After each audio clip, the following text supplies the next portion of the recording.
Greetings. What is up? This is gonna be one hell of a haul. Lots of books. I mean, keys. Shit, I don't know, man. You tell me what these are. These are just some fucking great buys, some bomb ass buys for your viewing pleasure. Check it.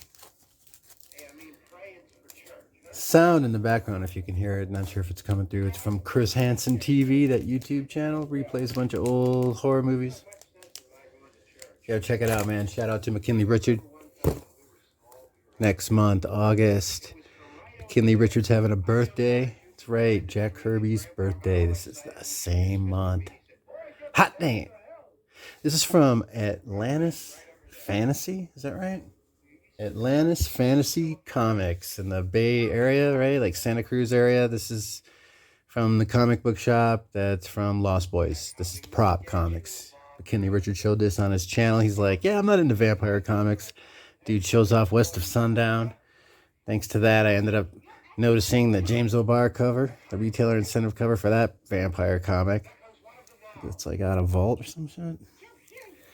This is the Prop comic, right? This isn't a real comic. I always expected to see this in a comic book shop or find it in a back issue bin or in some dollar bin.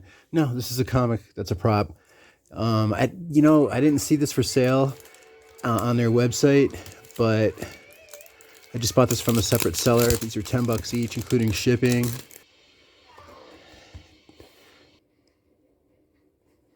So yeah, this is the prop. Just a few pages that they used in the movie, and they're reprinting this prop comic, selling it at the actual comic book shop, the original comic book shop from the movie Lost Boys, as explained by McKinley Richard on his YouTube channel. It no longer exists. The original shop, they got a new shop. It's to appeal to millennials, to make them feel it's okay. It's okay to be there, and you're safe now. It's not in that place that's all dirty with hardwood floors, all those distractions. At night even, oh.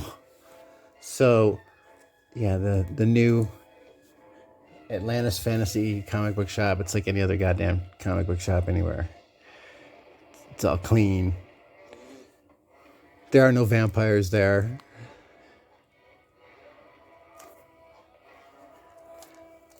I dig vampire comics. Fucking am so psyched that I got this comic. Vampires everywhere. Atlantis Fantasy Comics. Word to your mother. What up? This is a great collectible comic. It's a reprint of the NAM magazine, the NAM comic, right? That came out. It's every month that went by in the NAM. It's from this 80s comic. It was 1 month in the life of this character that just got out of basic training. First month in NAM, second issue, his second month in NAM.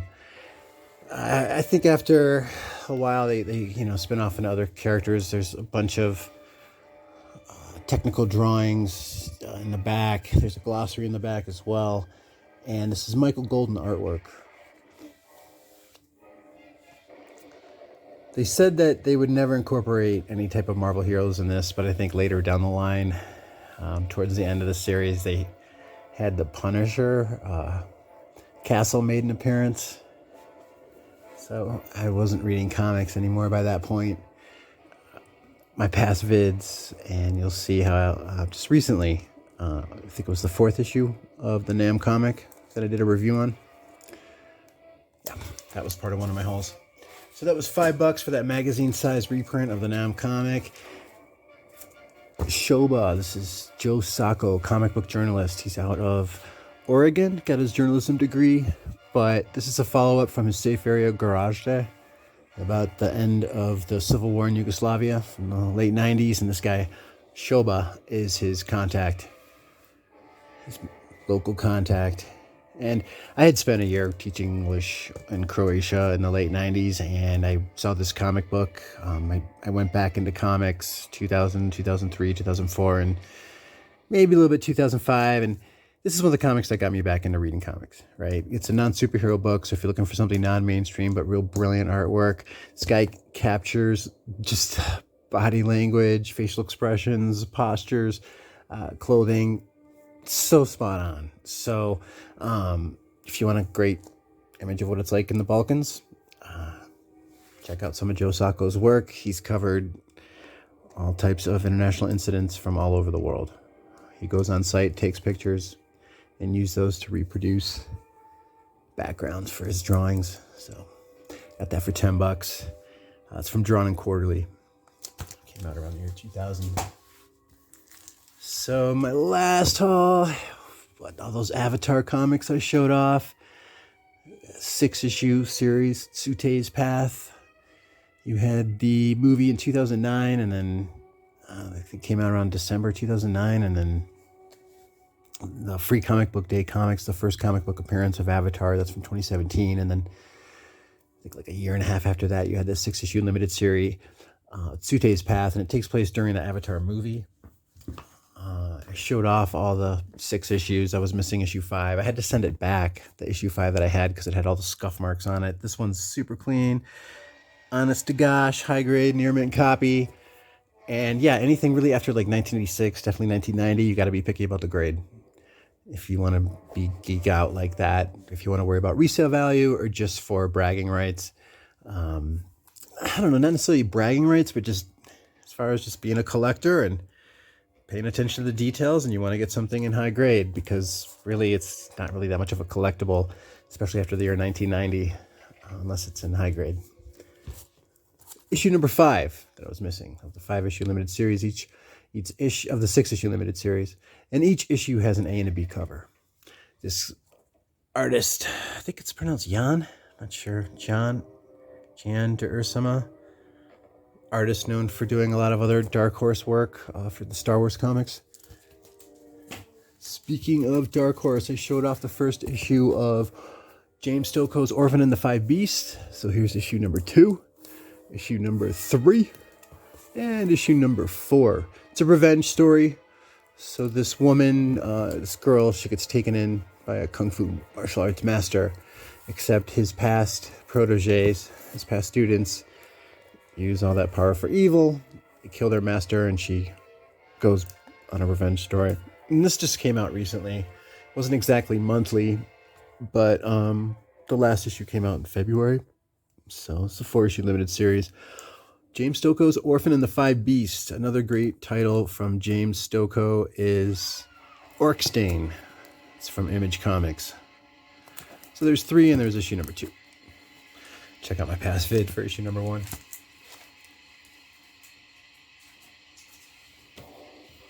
Yeah, by the way, I got this trade paperback to read the Tsu'tey's Path, and you know, it takes place during the movie. He's training these new recruits to be hunters and warriors, and starts off climbing trees, and then there's a glossary in the back. What is it? The Pavli. I think that's those like horse, 6-legged horse-looking things, and then you have the Ikran. It's like winged animals, and then what is this? Sahelu. That's when you connect with the living creatures, where you share consciousness with them. You can communicate with people. This book sets the precedence if I can communicate with people from the past life when you connect to those trees, those like weeping willow looking organic trees. And just amazing artwork, right? I mean, because you've got this artist that's done a lot of these extraterrestrial life forms for all these Star Wars comics. But they get into the traditions and the sense of honor that they have for their Na'vi tribe, the Na'vi people from the planet Pandora. Large gaseous planet orbiting, I think, one of the, is it Alpha Centauri?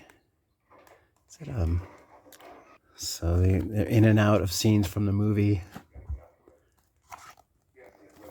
So it's a great story. I'm glad I got it, and just want to get into something new because I'm sick of the MCU, and Star Wars is another one bites the dust with that Obi-Wan ridiculousness. Too much bait and switch with Disney. Okay. Yeah. Bait and switch. Fuck that. I ordered this for $16. I want to talk bait and switch on the right way. This person said it was from 1996, like it was a revised edition. No, this is, see how it does not say based on the movie up here, and it does not say mature readers. It's first print. I got a first print. I wanted to get a reader copy, and some dude sends me a first printing by mistake for $16 plus $4 shipping. It's like $20, $21. And these are collectible, these first printing trade paperbacks. I mean, yeah, it's got that spine crease there, but like 100. Not autograph, just near mint trade paperback, the first trade paperback, because you've got what, like the prequel takes place in Caliber Comics. Caliber presents issue number 1, the first appearance of the Crow, and then you got the 4-issue limited series from Caliber Comics, and then they reprinted those issues in Tundra Press, the 3rd volume of which has the 5th issue, and so this is all of them all together. Which is fucking awesome. Tundra Press, I think it's Kevin Eastman's label. Co-creator of Teenage Mutant Ninja Turtles. So they're filming the Crow. Skarsgård, Alexander Skarsgård, he's playing the Crow. I thought it was supposed to be a more exact adaptation of this comic, but they're filming it in Eastern Europe. I don't know, maybe because of some of they're trying to recreate the industrial environment of the late 70s, early 80s Detroit, which the gentrification is removing. Not sure why they're not filming in Detroit. If anybody has any update on that Crow filming location details, let me know. All right, so I got that soundtrack in my head. They've been playing this on cable recently, so I've been watching it every morning. Got this new work from home job. I started it this week, like last week for a day on Friday, but then yeah, this was my first week, Tuesday through Friday, and nobody's giving me any work to do. It's really fucking slow. It's really weird. So I'm watching movies in the morning, at least. So, all right. I believe that trade paperback market is got potential, especially like if you keep an eye out for that David Mazzucchelli, Frank Miller, Born Again, the first printing of that. I've got a couple copies of that trade paperback. That one's super rare. Here's some recent back issue buys.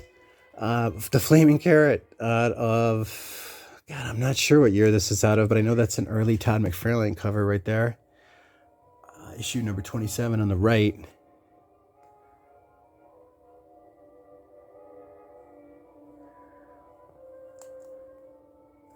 $10 and 15, but I got these on 4th of July weekend.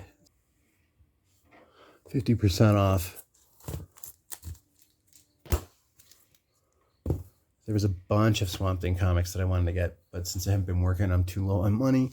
This is 50% off. Swamp Thing issue number 15. Let's go a little bit more modern here.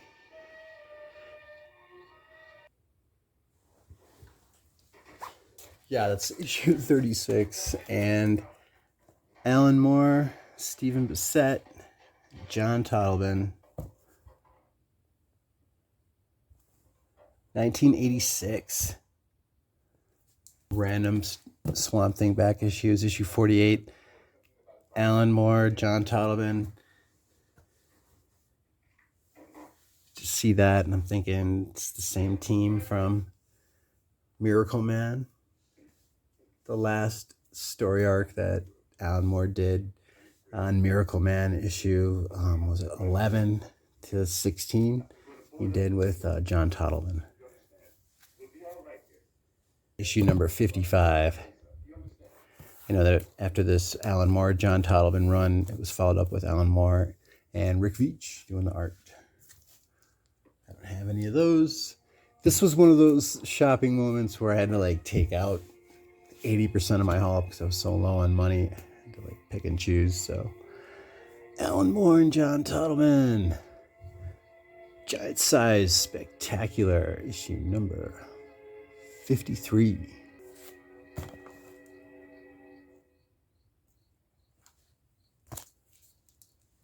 Check it out. Bam, 50 bucks. I know, right? It's pretty expensive. But I've picked up so many of the other comic books that, like, they were under different publishers, and just all these Steve Ditko comics. And this was in the corner of this comic book shop with magazines. I mean, we're talking like Starlog and like an Omni and shit like that. Like, and then this popped up. So they looked it up, and yeah, man, that's 50 bucks.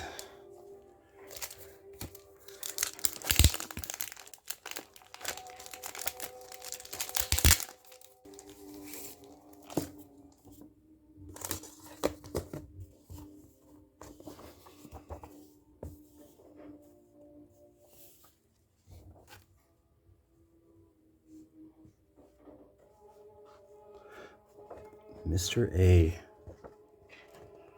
as the Fonz would say. Mr. A.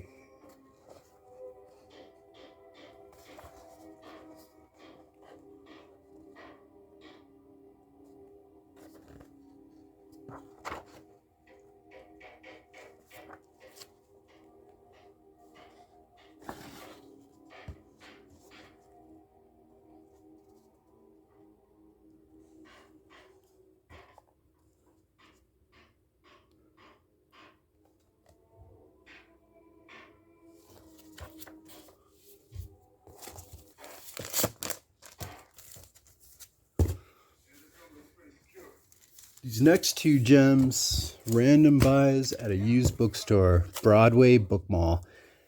It's still on Broadway, just south of downtown, but they moved to a larger location. And just like a old school used bookstore, like a little shelf that looks like something you would have bought at an old garage sale, right? Beat up, tiny little shelves mixed in with some children's books, all were the comics. Graphic novels all beat up, and what did I find? Farrell Damful. Some Chris Ware. It Will All Hurt. Issue number 1 out of March 2013, first printing.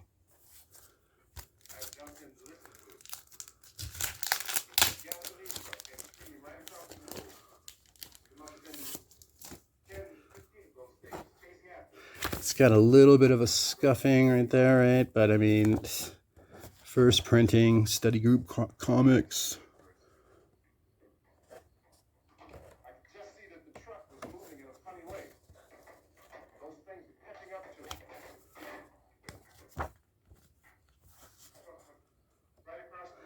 Yeah, check it out. Remarked and autographed.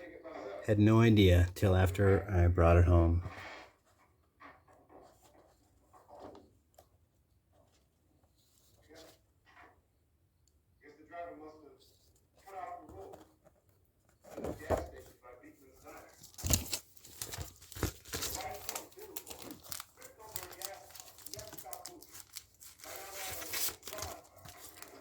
Spent a total of $8, $4 each. And this is from winter 1997. Chris Ware, I compared his work to the Bauhaus movement from like 100 years ago. But yeah, he's from late 90s, early 2000s mainly. I think the guy's still nonstop. It's kind of a very dark humor. Aging, mortality. Yeah, definitely I'd say it's a dark humor. Jimmy Corrigan, Smartest Kid on Earth by Chris Ware. Another author that got me back into comics. Chris Ware, Dan Clowes, Peter Bagg, James Sturm. Who else? So many of those other guys that were big from Drawn and Quarterly, Joe Sacco, as well as over at Fantagraphics Books, that publisher. Check out those two labels if you want something outside the box, non-superhero, non-mainstream, right? Also, you got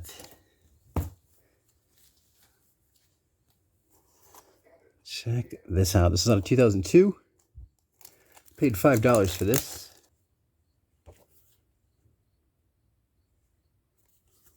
One Way or Another.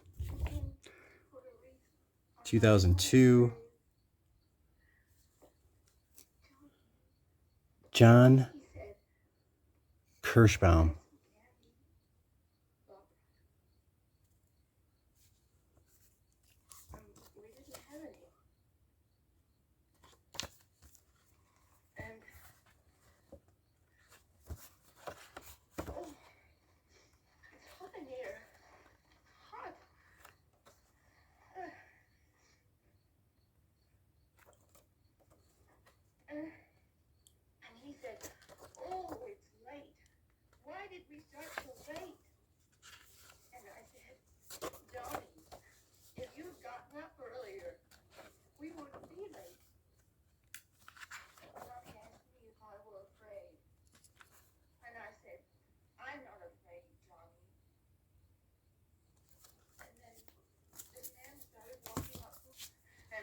At Kilgore Books, I got these like mini booklet deals. Not sure what they are. If anybody knows what these are, let me know. It's got this wax stamp. No idea what these are, but I got this downtown Denver at Kilgore Books. Haven't opened them up yet. And I got this like kind of a wax seal to them. So, yeah. They were $1 a piece in this little basket by the cash register.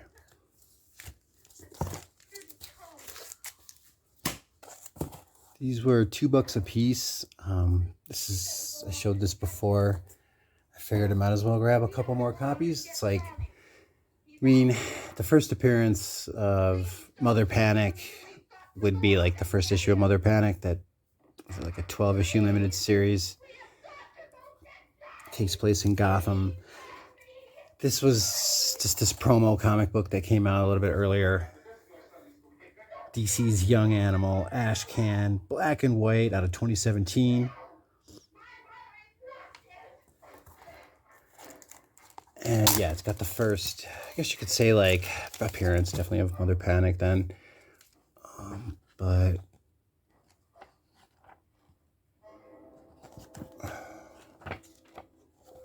there you go. So, I mean, I dig Simon Dark and Mother Panic. Simon Dark's kind of like this amalgamation of undead, dark arts type themed characters, kind of horror characters, touch of the Crow in it. And with this new Crow movie that's being made, you know Simon Dark's going to make some type of appearance eventually. And Mother Panic, I mean, these are they're not really that directly related with Batman. I mean, so if people get sick of Batman, but they still want that noirish, industrial, gothic Gotham, if they still want that type of Gotham scene, but people get so sick of Batman, maybe Mother Panic and Simon Dark can still satisfy that demand from DC. And Young Animals, that's the Gerard Way imprint. 1985, first issue spectacular, Crisis on Infinite Earths. Newsstand copy. Marv Wolfman's story, George Perez art. The beginning of the end. $2. Black Diamond, right? It's Antarctic Press, Paul Daly story. Glacy, 1983 cover. What's the deal with this comic is Sybil Danning photos inside.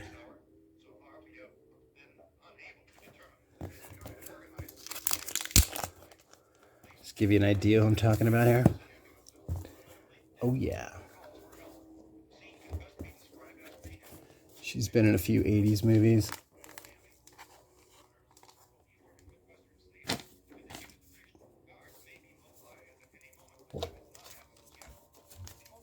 Aliens versus Predator, a booty. Newsstand. That's issue 1 of 3. It's pretty beat up, but as a Predator alien collector, it's rare to see that in a newsstand, and just the colors still pop. Not sure what year that is, but it's out of Dark Horse, and it's a fucking cool ass cover.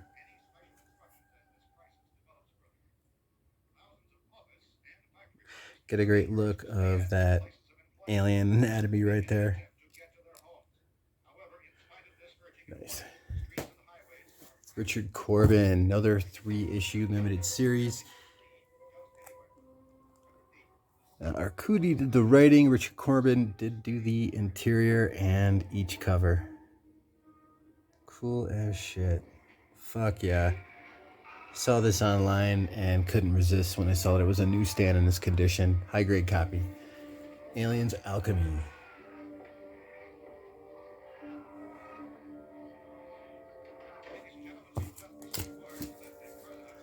8 million copies sold. 1991, Chris Claremont story, Jim Lee art. Couple bucks for that. High grade copy, newsstand.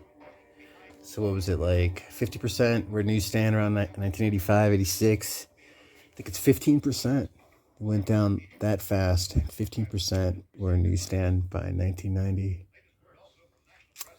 Gotta double check that figure. It's from the Mile High website. Mile High Comics website. And no offense, y'all, if you're big fans of Mile High Comics, but fuck those motherfuckers. I'll never fucking go back in there ever the fuck again. Terrible customer service. I'm so fucking sick of it. It's unfucking believable. Unfucking believable. That's why I'm swearing so much. That place is not for customers. That place is for Chuck Rosansky's ego. Pats himself on the back. He's so fucking great. And we're his guests. And if you ask the staff a question, man, more likely than not, they're going to act like you're annoying them. Especially the woman at the help desk is a fucking asshole. She will interrupt you, avoid eye contact, act dry, dismissive. It's the end of the fucking world if you want her to look in her computer to see if they have 5 titles in stock. It's so tragic. I was so psyched when I first came here a couple of years ago. August will be 2 years. Can't stand Denver area in general. It's fucking desert out here. Everyone here's the passive-aggressive level of bigotry is as bad as Seattle and Portland. You're going to have somebody start shit with you every fucking time you go out on the road out here. It's completely whack. I would not recommend coming out to the Denver area. Fuck Mile High Comics. Vision Comics and Oddities is the shit. You really appreciate quality staff after... and just a great environment that's just cares more. They care about comics, but they care about more than comics. It's a great place. Mile High Comics, fuck them. Black Panther, Spider Island. This is the first story in that Black Panther Bullseye run, and this is issue 524. Check that out. The renumbering there. The Francavilla cover. Pretty dope. Yeah. Now, this is a reprint for 50 cents of HeroGasm. Issue number 5. Is that right? Check. Yeah, The Boys HeroGasm, issue number 5. Introductory price, 50 cents. Promo. It's gray frame. It's a reprint out of 2009. 6-issue limited series for that HeroGasm run by Garth Ennis and same artist, Derek Robertson. Not sure what the deal is with this. I just found these randomly in a dollar bin.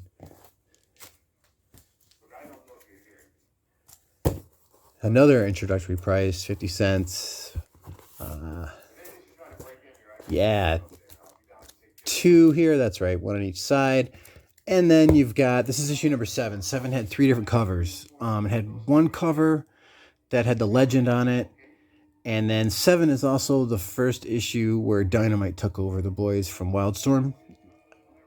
And you've got the one with the legend on it, right? He's like that old guy with the stack of comics.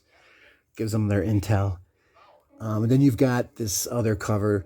The original issue number 7 said, "We told you it would hurt." Anyway, this is a reprint of it in color, and then they also had a black and white sketch variant. So issue 7 had 3 covers, and now this introductory price reprint, that would be the 4th cover, and then you got this other 5th cover, which is a reprint of the black and white variant of issue number 7. Did you get all that? All right. Bam. Newsstand copy. Star Wars, Blood Ties. Boba Fett is dead. I already got a run of Newsstand Blood Ties, but when I saw this, you know, it was $22. High grade copy if I don't let it fall all the time and beat it to shit. But yeah, there's a little bit of a spawn right there, mate. But yeah, I would say VF copy. What does this guy write up here? Yeah, VF plus near mint. That's what he's got right there in the corner. Out of 2012 Dark Horse Comics. So I'm a big Boba Fett collector. Once again, fuck you Disney for fucking up Obi-Wan, for fucking up Boba Fett.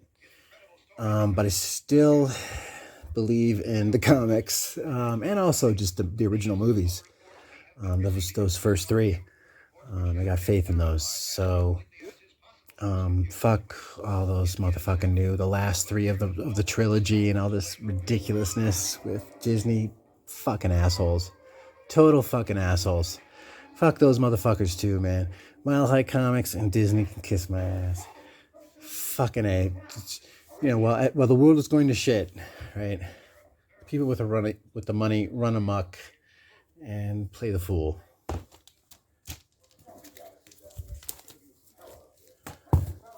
Ethan Van Sciver. Ethan Van Sciver is Mary Poppins, y'all. Issue number 4, Rage and Revelations. It's a 6-issue limited series. This was like towards the end of when I went back into comics. I think this came out around 2005. I got a couple issues here and there of this run, but I had to go back and get finish my run when I went back into comics this 3rd time in 2016 till present day. So I've knocked off, except for like 10 titles. Boom. I mean, I had an 8.5 by 11 piece of paper in 2016 going over issues, runs that I wanted to fill from the first time I read comics, the second time I went back in 2003. And then I just got everything done. And then I found this randomly. I've already got my Green Lantern Rebirth run. I don't want to get a whole run of this in Newsstand. I just thought this was really cool because I'm not that much into DC, but yeah, man, Green Arrow is I definitely would say he's one of my faves. I like his attitude. He's cool. You know, somebody doesn't have lots of powers, but pretty resourceful dude. I think Green Arrow's cool. I can't say I know that character that well because I'm not into DC, but just off the surface, off the cup, yeah, man, I dig Green Arrow. So, tenacity, resilience of that guy. That's the image that I think he has. But yeah, I dig Ethan Van Sciver's artwork, and I see this Green Lantern Rebirth, a classic Green Lantern miniseries, definitive. It's just definitely a historical landmark in the history of Green Lantern. So that would make it iconic. That would make it a classic run, iconic run, something memorable that people would be recommended to read throughout the ages of DC fans. So yeah. Saw this in Newsstand, couldn't resist, especially since it was $1 and it's a high grade copy. Word. Some water. All right, now. I think I had 2 copies of this.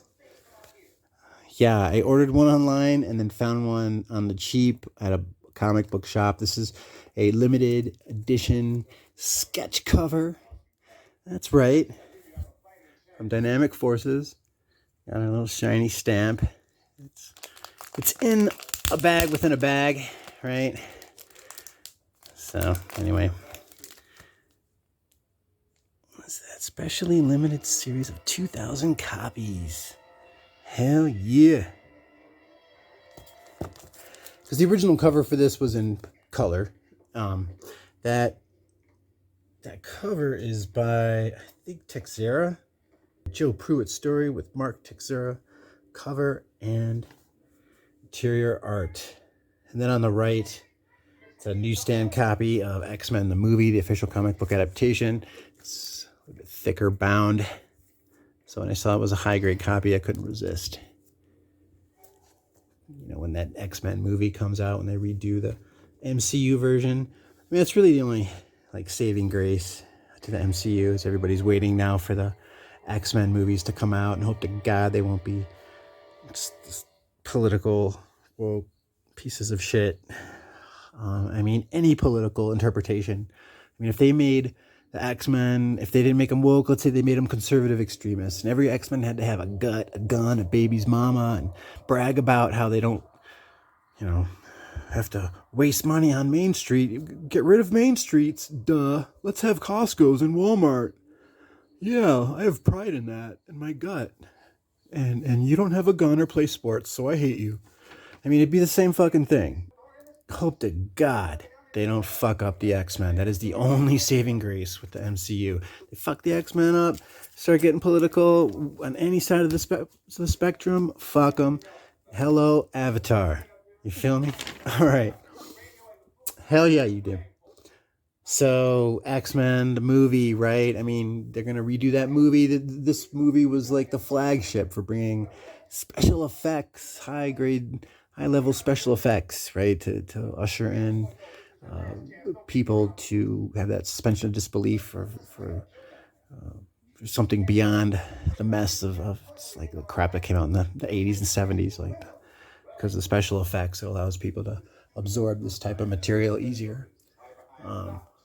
Given, you know, a story with quality usually helps. I like listening to reviews from Chris Gore. It's from Film Threat. Let me know what you think of Chris Gore. Fucking awesome guy, reviewer, opinionator up on YouTube. Can't say I agree with everything he says all the time, but yeah, usually. Check it. NuMarvel era, right? I mean, they had to end this series because it's about a terrorist cell. They called themselves the Brotherhood. They were not part of Magneto's Brotherhood, but yeah, it's the Brotherhood, and it's the last issue, number 9. Got it in Newsstand. I got a run of Brotherhood issues in Newsstand 1 through 9. This is a double for number 9. I got it. It's a high-grade copy. It's fucking great condition. Yeah, there's a little bit of a spine crease, color breaking right there, but for the most part, I would definitely say VF, especially with that black, and I will take it out to show it off. Now, I think issue 2 has a B cover by Glenn Fabry. That is the only B cover that I know of, and I think that was only the direct edition cover. So I think that there is a Newsstand for issues 1 through 9, but then that Glenn Fabry cover, I have not seen a Newsstand in the past 6 years. And this is the second issue 9 that I've been able to find in Newsstand in the past 6 years. The only other one I bought. So, just to let you know, those early 2000s, because Marvel, you know, they declared bankruptcy 95, 96, shit like that, and then, you know, all their print runs went to crap. So the cool thing about this sweet spot around the year 2000 till around 2004, give or take a year, was that, yeah, they had a low print run like stuff in the late 90s, but nobody gave a shit about the stuff in the late 90s unless it was like some super key, like a first appearance of Cable or Deadpool. But story-wise, content-wise, art-wise, creativity-wise, think out of the box, leaning more towards characterization, less so on brand identity driven stuff, especially something like the Brotherhood, the theme with that. Yeah, they had a low print run, but they were knocking stuff out of the park that was being used to influence the movies. That's one of the key things about that era. Is this influencing a movie? Not yet, but you know, we got the 9/11 symbol here. I find that collectible for me personally, and this was a very niche type of story that had to be discontinued due to the political climate changing. So, yeah. Speaking of 9/11, Captain America. This is October 2002, 1 year later. I got 2 newsstand copies. Found them separately from 2 separate sellers within the same week, within days of each other on eBay. Super rare to find this from a NuMarvel era. This is the John Cassaday doing the art, the artist from Planetary. He worked with Warren Ellis on that. That's one example. Hold on here.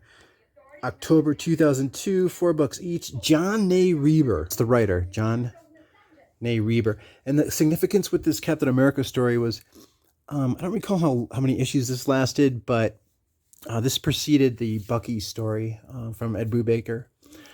I think this particular volume, I don't think it lasted more than 20 issues, if that. But anyway, one of the interesting points that was this comic represents is identity. This is when Steve Rogers revealed his identity on TV to the world. You also had a story with Daredevil's identity being outed. You also had Spider-Man revealing his identity to the world in Civil War a few years after this. So you had a bunch of characters with Marvel that they were experimenting with, concepts about identity, revealing the world, your identity. This was going on the same time as just before the iPhone came out around 2006, 2007. Just people giving up their identity, being online more. I think it was just conditioning people to fucking be brainwashed to give up your identity. Yeah, that's what it was. Hell yeah. Man, I don't know exactly about that, but I know that we had the Patriot Act that occurred, right? Lack of privacy and concepts of identity in general, as far as in the West, were changing. They are changing presently. So one of the things that ushered in that change of consciousness was definitely 9/11.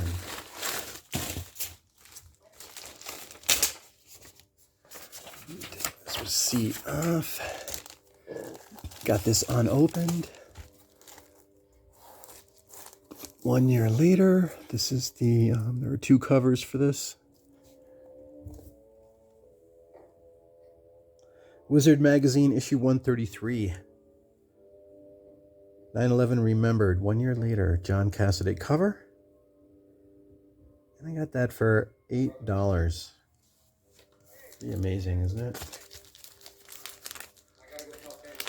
Some 9/11 memorabilia for you.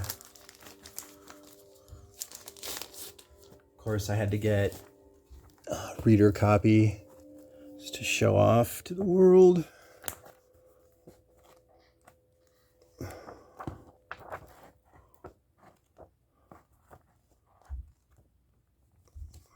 Right. That fucking price guide, baby. Yeah. I like that. Yeah, look at that. That original Bendis run on Elektra. All right, where's that top 5? Top 10 creators. Kevin Smith is at number 1. What? Ay. Net gains. All right. What is this? New trade paperback graphic novel hardcover market share from major comic book companies. Dark Horse with 26%. Spotlight on Bone. We got here Fantastic Four, The Coming of Galactus. Giveaway insert. Small world. I always thought that was funny how they use the word abilities instead of saying powers. Planetary. This card here, Civilian Justice. Civilian Justice.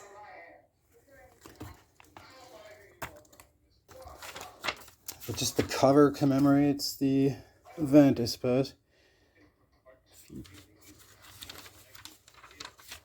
It's a cool advertisement. New X-Men 133, first appearance of Hush. Or is it Dust? Excuse me.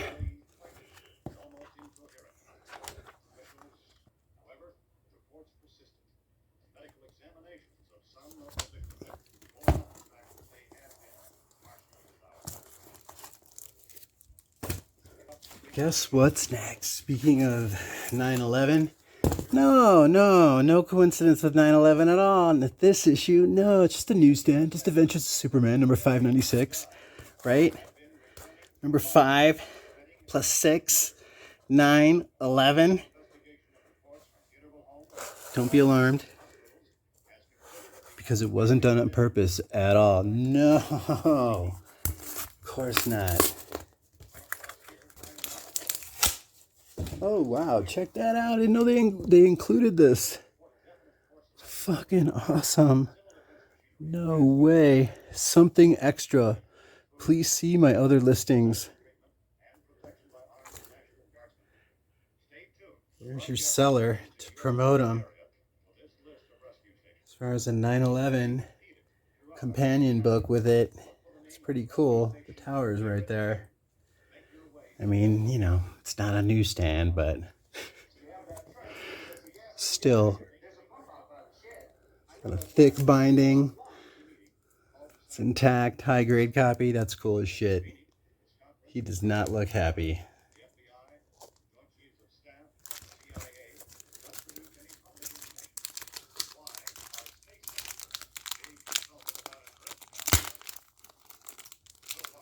Wow, this thing, the glue is sealed, or the tape is sealed like glue. And what am I showing off here? This nice high grade copy newsstand. And numerology wise, we got our 5 and the 6, 9/11. Like a Lex Tower, I believe. Lex Corp Towers. Damaged from an attack.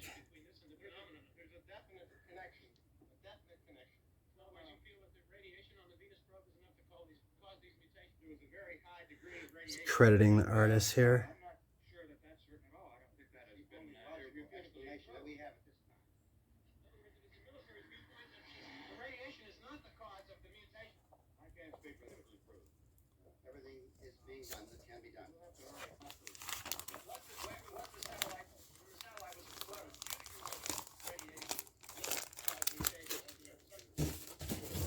What next?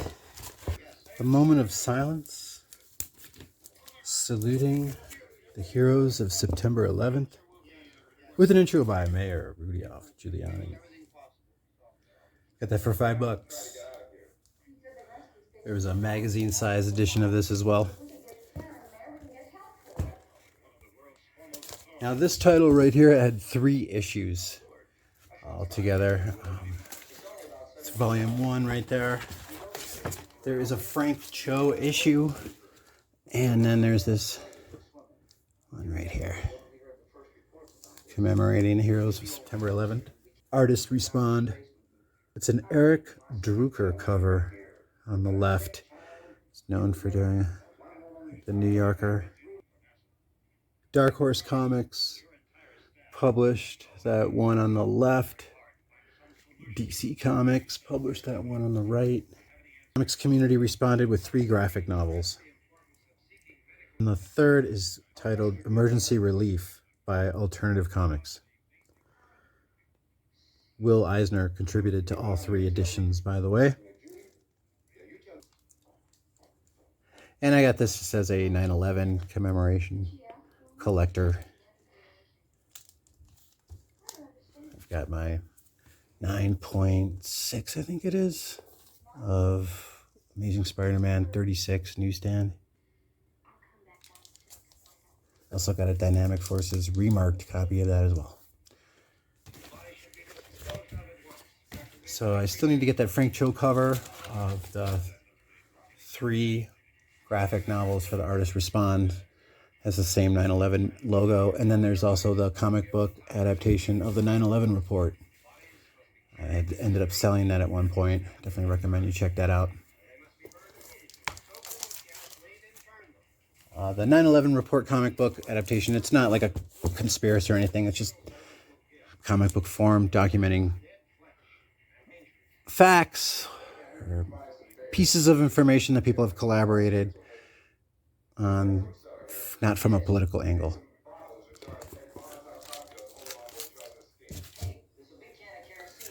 Back to some NuMarvel era comics. This is the first appearance of Zorn by Grant Morrison and Lionel Yu.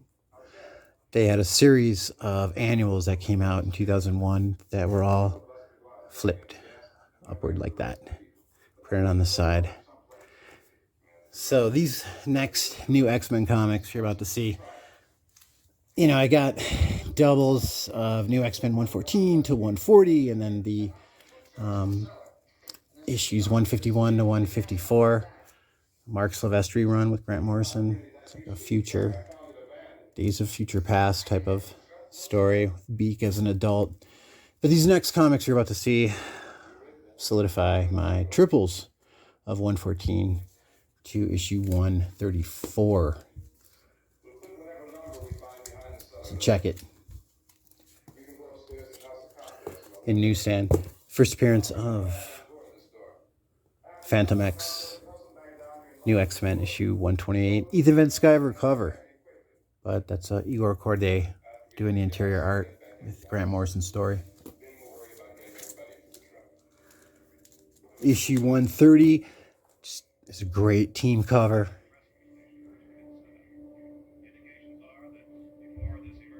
I believe that is an Igor Corday cover. No, that's an Ethan Van Sciver cover. Kick ass. Newsstand. Another triple here of issue 132. It's a Frank Quitely cover. Frank Quitely, fucking love that guy. Great artwork. He started off doing the artwork on New X-Men. Quesada said it was like a bait and switch. They would start off with hooking a lot of people like me to come back into comics, and they'd change up the artists. I mean, thankfully for the most part, I mean, I gotta say I can't complain. The fill-in artists that they had on New X-Men were fine. Igor Corday was a great artist. So is Phil Jimenez. Did the interior art there. Issue 134, first appearance of Quentin Quire. Issue 133 was the first appearance of the one I mentioned before, the woman from, I think, Afghanistan. What's her name? Hush? Dust?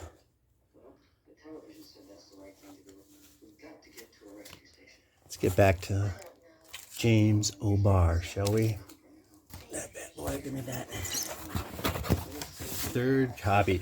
So on the back of Dead World, issue number 10, right? Because Dead World was originally published by, I think it was like Arrow Comics and then Caliber Comics. Gary Reed founded Caliber Comics in the Detroit area.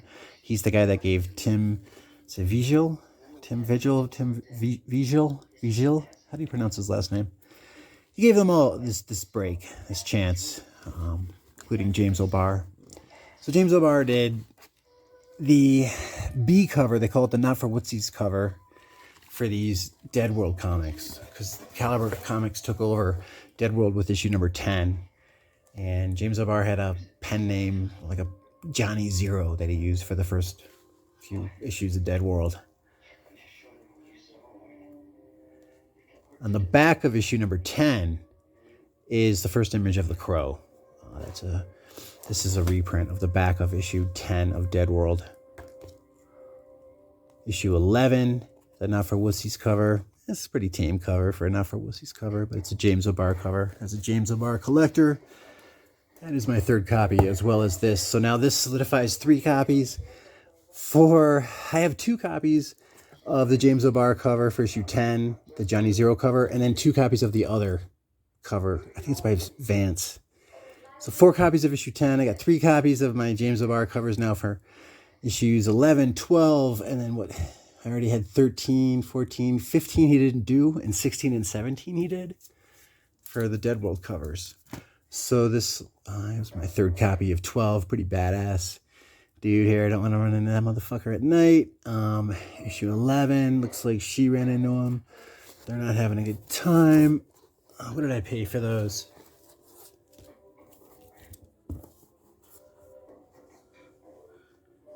What did I pay?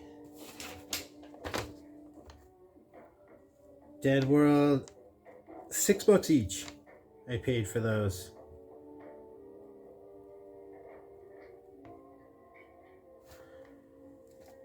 In case you're wondering, the new X-Men comics, what did I pay for these? issue 134, $49. Yep. Issue 132 and issue 130, I paid $4 a piece. And then issue 128, $110 altogether, including shipping. Yeah.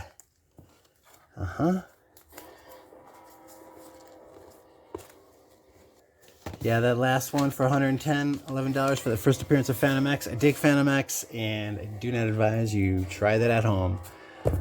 This one was, like I said, like $49, yeah, including shipping. So the prices are getting up there. Nowadays, they're probably going down.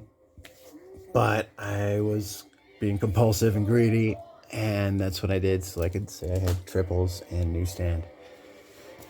Back to the Crow. Skinning the Wolves. Bam.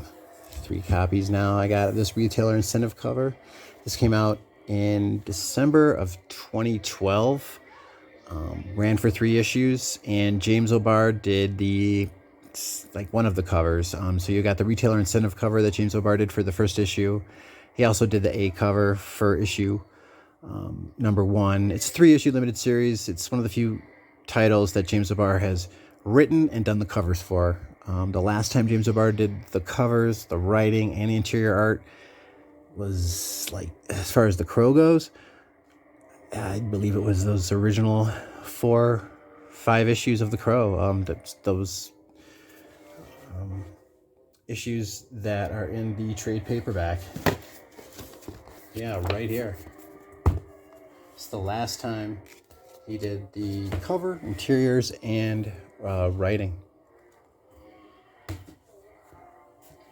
And then following up, Skinning the Wolves, he did the Crow Curare, which is another 3-issue limited series he did the B covers for, as well as the writing.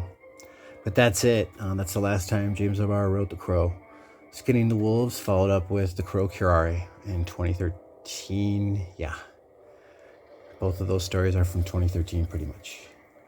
Skinning the Wolves, it's a really hard to find B cover.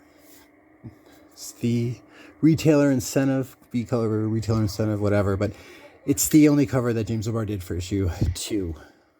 Unlike issue 1, where he did a retailer incentive and an A cover. I think Terry, the interior artist, did the B cover for issues 1 and 2. So, yeah, James O'Barr did 2 covers for issue 1, 1 cover for issue 2. He did not do a retailer incentive for issue 3. This came with all 3 of these together, so that's why I got it.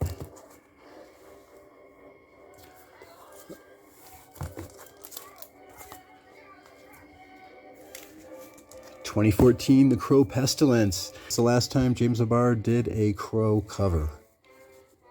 Peach Momoko did the IDW Crow comics that followed up.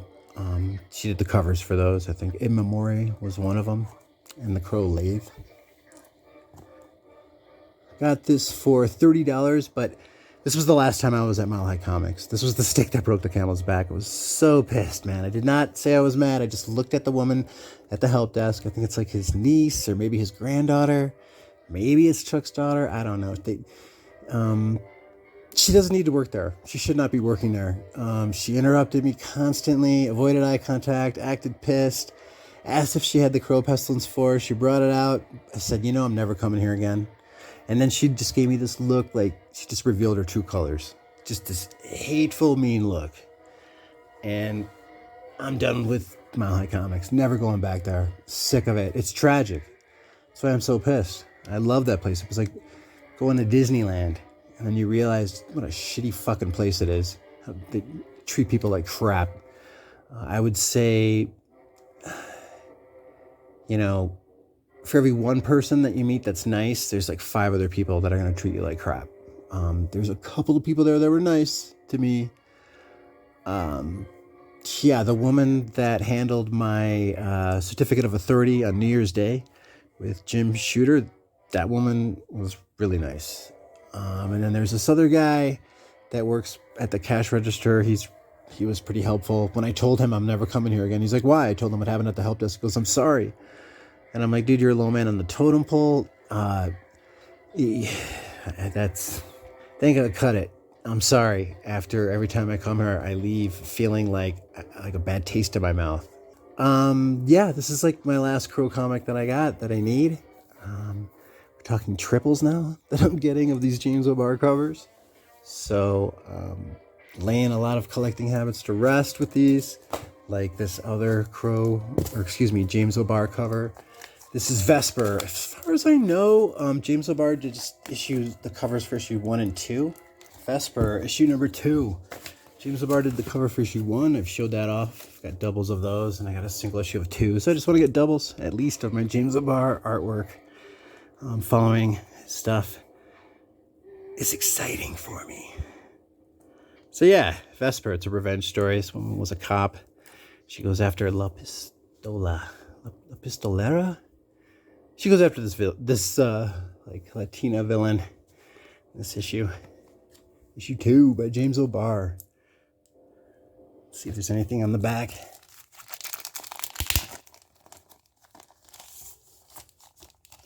Okay. This is by the interior artist, I believe.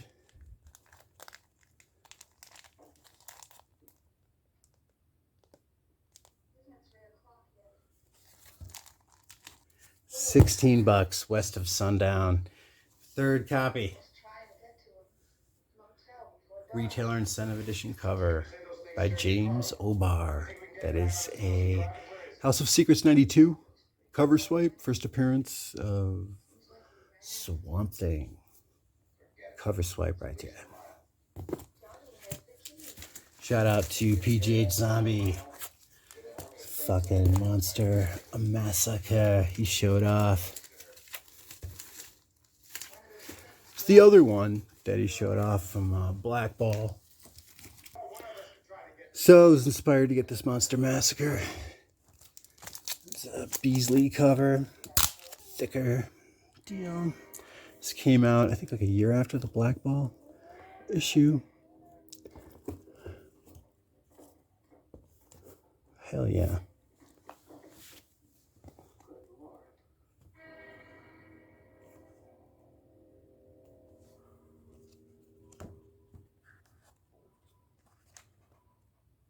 Wow, this thing is like fucking great condition. Check that James O'Barr artwork out. Hell yeah.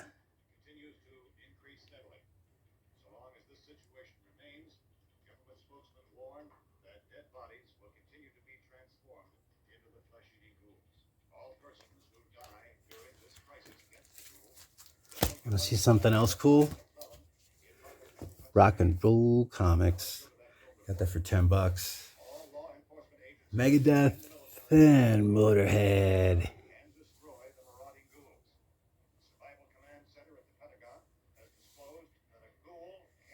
Yeah, Revolutionary Comics ran from 1989 to like 1994. Happened to be the same year where Eclipse Comics ended. This is specifically Hard Rock Comics because Revolutionary Comics, the Gary Reed started Caliber Comics. Todd Loren out of the Detroit area started Revolutionary Comics, the unofficial rock and roll biographies. There was, rock and roll biographies, I think is actually like the name of one of the titles, but then he had another title called Hard Rock. This ran for like 20 issues. 2 years after Todd Loren's murder. I think he was murdered by his lover in San Diego, I believe it was. Stabbed to death. A couple years after he passed, the family sold the estate. J. Allen Sanford rebooted the title, the brand, from Revolutionary Comics to Revisionary Comics. Revisionary Press. So if you see Revisionary Press doing like biographies and such, that's from J. Allen Sanford, who took over the Revolutionary comic label after Todd Loren passed. This is a pretty fucking dope, though. Motorhead, Megadeth cover. Fucking A. Something to keep an eye out for, collectors.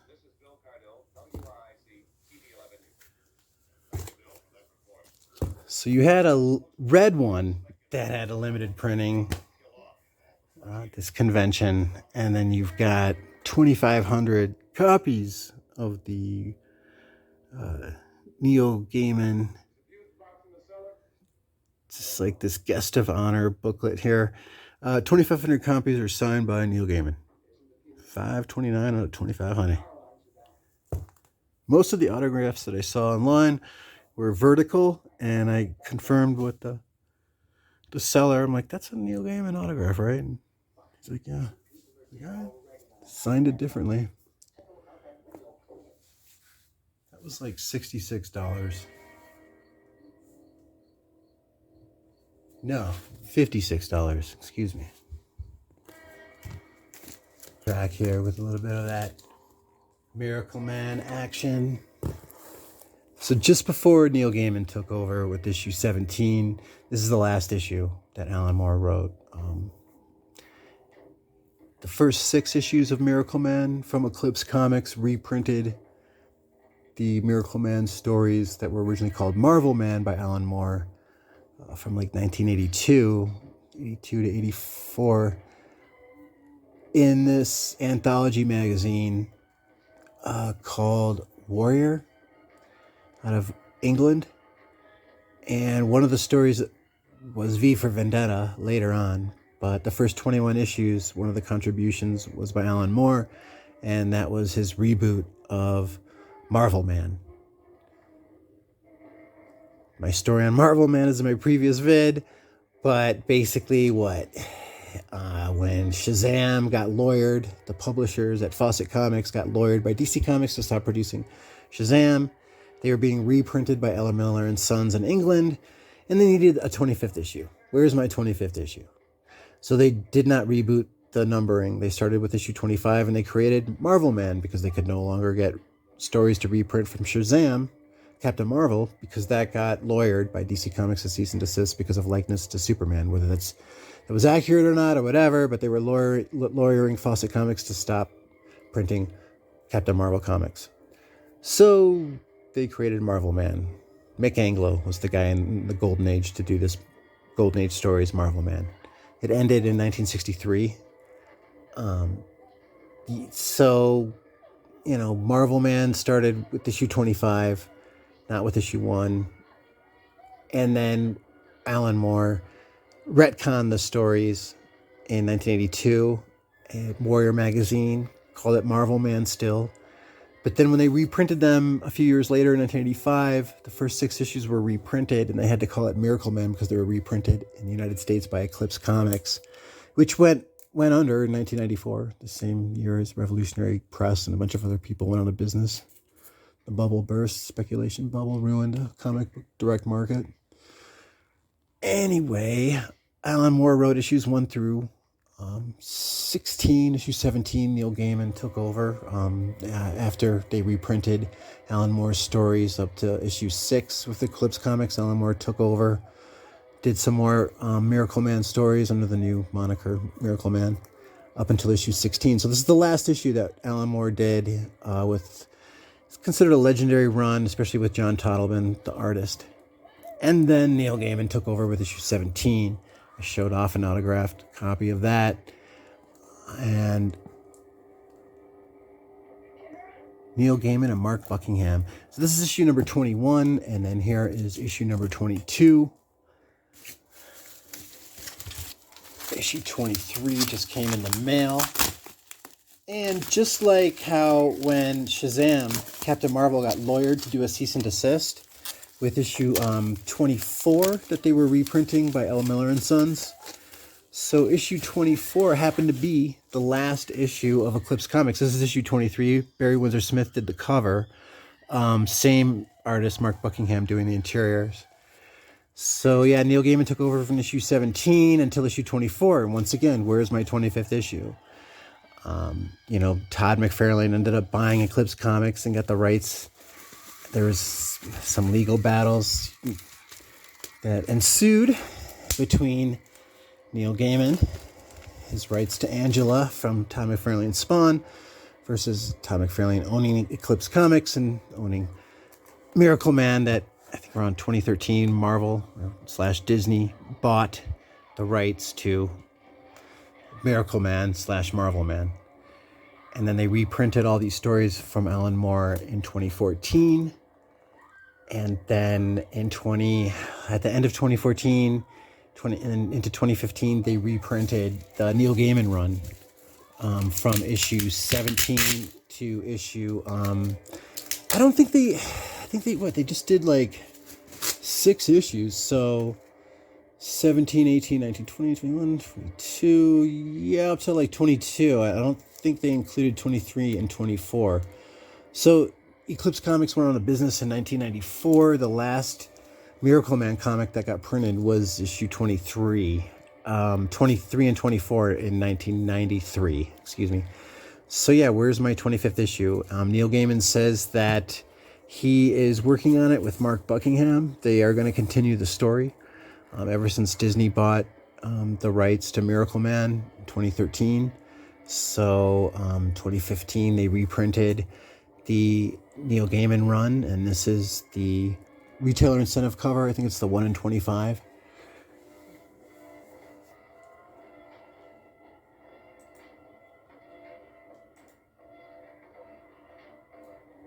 The 1 in 25 variant.